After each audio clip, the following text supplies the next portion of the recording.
Ito pala yung napaka-trending ngayon na lagayan ng patis, suka, mantika, ketchup, or mayonnaise. Depende sa'yo kung ano yung ilalagay mo dyan, guys. Lalo na kung may tindahan ka or karinderya, magagamit mo talaga to. Ang kagandahan dito dahil kapag natumba siya, wala talagang naglilik. Hindi siya naglilik. O tingnan mo naman, di ba? Napakaganda niyang gamitin. Napaka-trending nito ngayon at mura lang. So yung size niya, merong 300 ml, meron ding 500 ml. So pipili ka lang.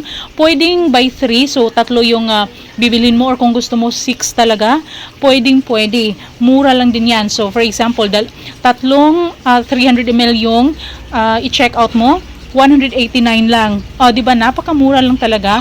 So, mas madali na talaga as malinis din, di ba? Malinis din kung meron kang karinderya dahil kapag natutumba nga siya, hindi nga walang naglilik. So, kung gusto mo niyan, i-click mo yung yellow basket para maka-order ka. Mabilis lang din yung delivery at sure ako magugustuhan mo ito.